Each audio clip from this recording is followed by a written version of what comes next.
আসসালামু আলাইকুম। আমি ডাক্তার মোহাম্মদ উমর ফারুক, শিশু নিউরোলজি ও শিশু বিকাশ বিশেষজ্ঞ হিসেবে কর্মরত আছি রংপুর মেডিকেল কলেজ ও হাসপাতালে। আজকে আমরা একটা গুরুত্বপূর্ণ বিষয় নিয়ে আলোচনা করব। সেটি হলো বাবুদের কোন বয়সে তারা কি করতে পারে, that means gross motor function আমরা আজকে আলোচনা করব। আপনার বাবুর যখন বয়স 1.5 থেকে 2 মাস হবে, তখন ঘাড়টা সে অল্প অল্প সোজা করতে পারবে, পুরোপুরি সোজা করতে পারবে না। যখন বয়স 3 মাস হবে, তখন আপনার বাবুর ঘাড়টা পুরোপুরি শক্ত হবে। যখন 4 মাস হবে, তখন আপনার বাবুর ঘাড়টা তো শক্ত করবেই, এর সাথে সে বুক পর্যন্ত শোয়াই দিলে বুক পর্যন্ত সে তুলতে পারবে। 5 থেকে 6 মাসে আপনার বাবু কোনো কিছু সাপোর্ট দিয়ে বসতে পারবে, উঁচু হয়ে বসতে পারবে। যখন 6 থেকে 7 মাস হবে, তখন আপনার বাবু পুরোপুরি সাপোর্ট ছাড়াই বসতে পারবে। 8 মাস যখন হবে, তখন আপনার বাবু হামাগুড়ি দেওয়া শুরু করবে।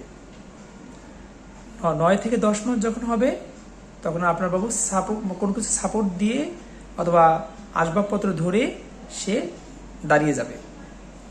যখন 11 মাস হবে, তখন মায়ের 2 হাত ধরে হাঁটতে পারবে। যখন 1 বছর হবে, সে হাঁটতে পারবে, হাঁটা শিখবে, কিন্তু মাঝে মাঝে পড়ে যাবে।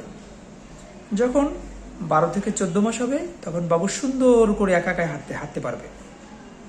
যখন 16-17 মাস হবে, তখন সে দৌড়াবে। যখন 18 মাস থেকে 20 মাস হবে, তখন সে সিঁড়ি দিয়ে উঠতে পারবে, কিন্তু নামতে পারবে না।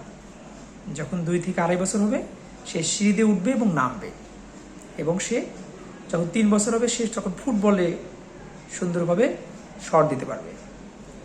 আশা করি আপনারা এই বিষয়গুলো জানতে পেরেছেন। এখন কখন আমরা বলবো যে আপনার বাবুর হাঁটা চলাটা বেশি দেরি হচ্ছে? একটা বাচ্চা মনে করেন 6 মাসে সে বসা শেখে, 3 মাসে ঘাটটা শক্ত হয়, যে ইতিপূর্বে আমি বললাম। 1 বছরে হাঁটতে পারে। এখন কোনো বাবু যদি নর্মালি বসার বয়স 6 মাস, এর অর্ধেক হচ্ছে 3 মাস। এখন 6 মাস থেকে আপনি 3 মাস যোগ দিবেন, দ্যাট মিনস 9 মাস পেরিয়ে গেলেও যদি বসতে না পারে, তাহলে এটা হচ্ছে তার বসাটা দেরি আমরা বলবো। একটা বাচ্চা 1 বছরে হাঁটে, আমরা 1 বছরের অর্ধেক 6 মাস।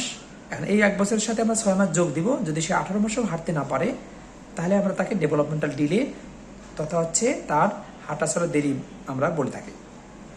তাহলে আপনি আপনার বাবুর বয়স অনুযায়ী তার ডেভেলপমেন্টটা, গ্রোস মোটর ডেভেলপমেন্টটা কেমন হচ্ছে তা আপনি মিলিয়ে নিন। যদি কোনো রকম একটু ডেভেলপমেন্টাল ডিলে দেখেন, অতি দ্রুত শিশু নিউরোলজি বিশেষজ্ঞের পরামর্শ নিন। আসসালামু আলাইকুম। আশা করি বুঝতে পেরেছেন।